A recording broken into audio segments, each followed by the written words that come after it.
saya ingin mengulas satu pendapat, ya, satu masukan, satu tulisan yang dibuat oleh seseorang yang mengikuti betul isu ini.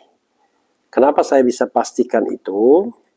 Karena Ahmad Husainuddin adalah lawyer yang memperkarakan soal ijazah, dugaan ijazah palsu Presiden Jokowi, baik di pengadilan Solo dalam konteks pidana, ya, maupun di pengadilan lainnya, ya, itu di Jakarta dalam konteks gugatan perdata. Dan Husainuddin mengatakan bahwa ijazah Jokowi palsu, hanya saja kekuasaan melindunginya. Sejauh apa kebenaran pernyataan Husainuddin tersebut? Coba kita bacakan tulisannya ini, ya. Saya ingin membacakan tulisannya saja karena mata sudah mulai agak sakit sedikit, ya. Mungkin karena dipaksa berakomodasi terhadap tulisannya kecil-kecil ini, ya. Jadi saudara sekalian, coba kita bacakan dan saya akan sedikit-sedikit saja mengomentarinya karena saya paham juga kasus ini. Harusnya DPR membuat hak angket harusnya, tapi tidak pernah kunjung tiba, ya. Adanya angket tentang haji, angket tentang pemilu juga tidak dibuat. Angket tentang haji bisa dibentuk karena ada kepentingan atau konflik internal sesungguhnya, ya. Antara siapa dengan siapa kita sudah tahu, ya, antara Gus dengan Gus, ya, gitu, Gus-Gus, ya. Sahabat sekalian, coba kita bacakan, ya. Saya mau bacakan saja cara yang agak nyeleneh mungkin, yaitu agak berpuisi sedikit lah cara membacakannya. Ini yang disampaikan oleh Husainuddin. Demokrasi.id. Jokowi terbukti tak memiliki ijazah asli, namun kekuasaannya sebagai presiden selalu melindunginya. Itu kata Husainuddin atau yang ditulis Husainuddin, ya. Oke. Oleh Ahmad Husainuddin SH, seorang advokat. Kasus ijazah palsu Jokowi telah masuk seantero negeri.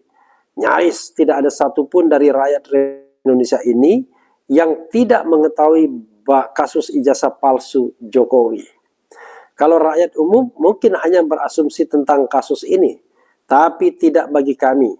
Kami telah melakukan tindakan pengujian secara hukum, baik dalam lapangan hukum pidana maupun perdata, yang hasilnya telah terbukti secara sah dan meyakinkan bahwa ijazah asli Jokowi tidak pernah ada, ya, at least ijazah aslinya tidak pernah ada. Dengan demikian menjadi sahih keyakinan publik tentang ijazah Jokowi palsu sebagaimana diterangkan oleh Bambang Tri Mulyono, ya, dalam bukunya Jokowi Undercover. Oh, ada Mulyononya juga namanya Bambang Tri ini, ya. Kami telah melakukan serangkaian proses pembuktian secara hukum tentang kepalsuan Jokowi, kepalsuan ijazah Jokowi. Hal itu dibuktikan berdasarkan putusan nomor 318, ya, PN Surakarta, dan putusan 319 PN Surakarta, jungto putusan 271 PT Semarang, ya, Pengadilan Tinggi Semarang, dan putusan nomor 278 jungto putusan nomor 4850 dan putusan nomor 4851, ya, Pitsus Kasasi, ya. Kemudian ini putusan, ya, putusan nomor sekian PT Semarang, kemudian PT Semarang juga, kemudian jungto putusan pidana khusus, ya, ini kasasinya. Oke. Isi putusan tersebut adalah kasus Gus Nur dan Bambang Tri yang menegaskan bahwa ijazah palsu Jokowi bukan kabar bohong, melainkan hanya dianggap kebencian berdasarkan sara. Pasal kabar bohong dibatalkan oleh PT Semarang, dikuatkan MA. karena sepanjang persidangan ijazah asli Jokowi tidak pernah ada, sehingga dapat disimpulkan bahwa ijazah Jokowi palsu. Itu logikanya ya. Karena ijazah Jokowi palsu, kami berusaha mendatangi DPR RI agar memproses pemakzulan Jokowi. Kami berpandangan bahwa Presiden Jokowi harus dimakzulkan karena telah terbukti tidak memenuhi syarat sebagaimana dimaksud dalam pasal 7A Undang-Undang Dasar 1945, Jungto pasal 169 Undang-Undang nomor 7 tahun 2017 tentang pemilu, berupa tidak memiliki ijazah asli, baik SMA atau sederajat sebagai syarat menjadi presiden, dibuktikan dengan adanya putusan Pengadilan Negeri Surakarta, putusan Pengadilan Tinggi Semarang, dan putusan Mahkamah Agung RI dalam perkara Gus Nur dan Bambang Tri Mulyono. Namun, saat mendatangi DPR RI, aspirasi kami ditolak. Puan Maharani selaku Ketua DPR RI yang sebelumnya mempersilahkan masyarakat untuk mengadukan kepada DPR asal memiliki bukti, ternyata saat kami hendak mengajukan bukti ke DPR, aspirasi kami ditolak.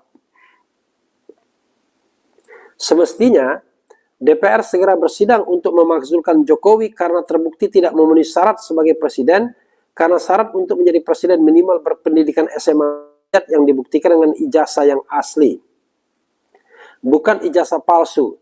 Namun upaya ini kandas sebab utamanya Jokowi masih berkuasa sehingga DPR tidak berani bertindak. Kami juga berupaya menggugat secara perdata kasus ijazah palsu Jokowi ini ke PN Jakarta Pusat. Seperti yang kami duga, pengadilan mengkandaskan upaya kami dengan dalih tidak berwenang mengadili perkaranya. Kesimpulan kasus ijazah palsu Jokowi ini tidak bisa bergulir bukan karena tidak ada bukti, tapi karena kekuasaan Jokowi sebagai presiden menjadi penghalang proses hukumnya. Karena itulah, pasca Jokowi lengser tanggal 20 Oktober 2024 nanti, semua kasus kejahatan Jokowi dan kebijakan yang zalim telah kami persiapkan untuk diproses agar saudara Jokowi diseret ke penjara. Pasca Jokowi tidak lagi menjabat sebagai presiden, Jokowi bisa diproses. Ngeri-ngeri sedap ini. Kasusnya tentu saja bukan hanya soal ijazah palsu, masih banyak kasus Jokowi lainnya yang segera kami inventarisasi. Ada kasus kebohongan mobil SMK, kasus pembantaian KM50, kasus tragedi Kanjuruhan, kasus tragedi 894 KPPS yang mati pada pemilu 2019, kasus perampasan tanah rakyat berdalih PSN di Rempang, perampasan tanah rakyat berdalih PSN di PIK 2, kasus perampasan tanah rakyat berdalih proyek IKN di Kaltim, kasus perampasan hak buruh melalui Undang-Undang Omnibus Law Cipta Kerja, kasus pembungkaman HTI dan FPI, kasus penistaan agama, kasus tuduhan terorisme pada ulama dan aktivis, kasus mendiskreditkan ajaran Islam khilafah, kasus pecah belah umat Islam, kasus pecah belah parpol dan perampasan kedaulatan partai politik, dan berbagai kejahatan dan kezaliman lainnya harus dibawa proses hukum di pengadilan untuk dimintai pertanggungjawaban di muka hukum.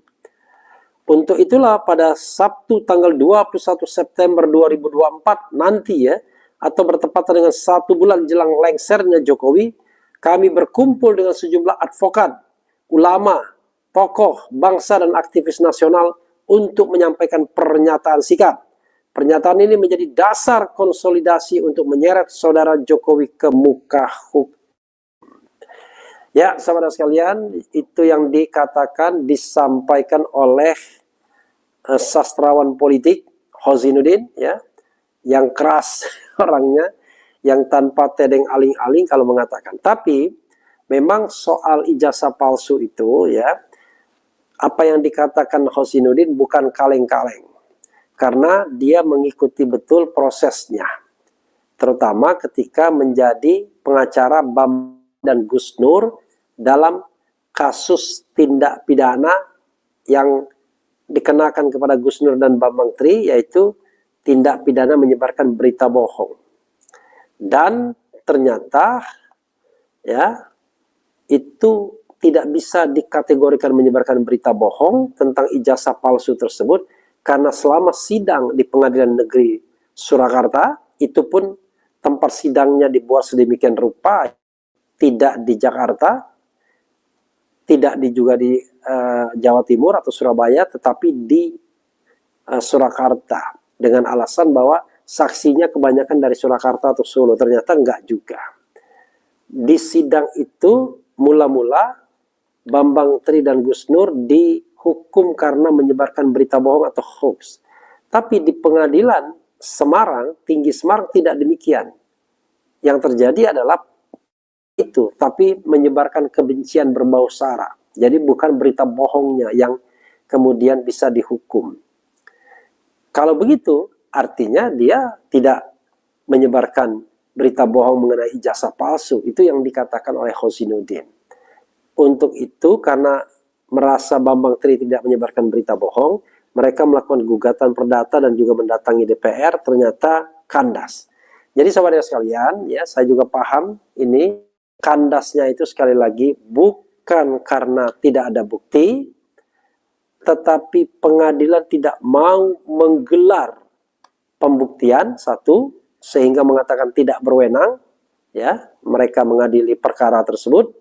Dan yang kedua adalah DPR tidak mau menggunakan hak inquiry-nya atau hak angketnya atau hak penyelidikannya. Padahal so easy, mudah sekali kalau DPR mau melakukan hak tersebut. Tinggal panggil Jokowi atau wakilnya atau sekretariat negara, bawa ijazahnya yang asli, ya, lalu kemudian dilakukan laboratorium forensik yang independen, kemudian akan case close.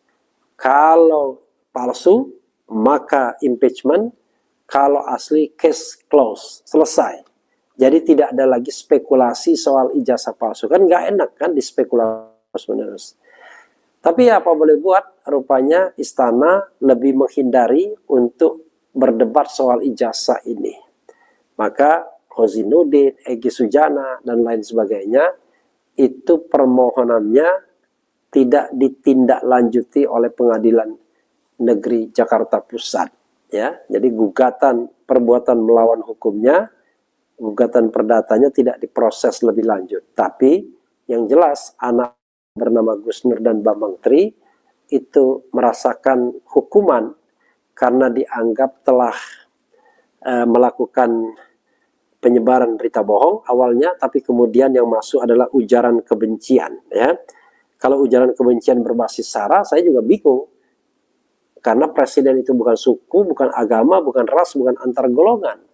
Kok bisa kemudian dikategorikan sebagai ujaran kebencian berbau atau berbasis sara?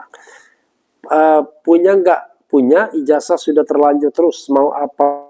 Selama ini beliau kerja dengan benar dan baik. Pro dan kontra biasa. Yang nggak bisa dong, ya. Harus ada pembelajaran publik, misalnya kalau ijazahnya palsu, ya harus ada pertanggungjawabannya, ya, karena dia sudah melakukan kebohongan publik. Raja Jawa ijazah palsu, hahaha. Satu Indonesia kena prank Mulyono, manusia-manusia jadian serba palsu. Gara-gara ijazah palsu itulah negara. Kalau terbukti ijazahnya palsu, terus gimana kebijakan selama jadi presiden? Ya enggak bisa dibatalkan, tetapi intinya ke depan apakah dia berhak mendapatkan pensiun sebagai presiden dan lain sebagainya, bagaimana tempatnya dalam sejarah Indonesia. Jadi kita luruskan sejarahnya. Sangat setuju tangkap dan adili Jokowi, penjarakan dia, presiden penipu, pembohong dan zalim terhadap rakyat. Ya nggak boleh terlalu berlebihan juga, ya. Kita harus nah ini itu yang tidak boleh overdosis. Jadi kalau menghina tidak boleh overdosis, ya. Katakan saja apa adanya, ya. Heran, ada profesor, ada ahli hukum, ada Polri, ada TNI, kok kalah dengan orang nggak punya ijazah? Kasihan rakyatku, sangat hina. Ya tapi dia punya kekuasaan puncak, bro. Ya, dia punya kekuasaan puncak. Tidak ada asap kalau tidak ada api. Isu ijazah palsu sekonyong-konyong ada, tapi memang benar palsu, ya. Ini berdasarkan hasil investigasi Bambang Tri, ya, Bambang Tri Mulyono. Jadi bukan hanya sekedar sentimen, ya.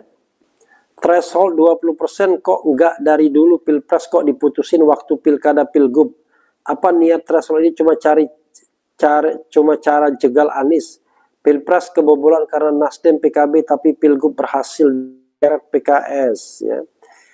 Ya mungkin karena ya lobbynya kuat banget ya untuk meloloskan seseorang. Nah, tapi mungkin setelah ini kita mau membangun demokrasi secara lebih beradab ya, mungkin ya begitu. Jadi permohonan penghapusan threshold itu mudah-mudahan dikabulkan karena sedang berjuang Hadar Gumai dan Titi Anggraini. Hadar Gumai dari Negeri, Titi ini dari Perludem atau pengamat hukum dan pengajar hukum juga dia.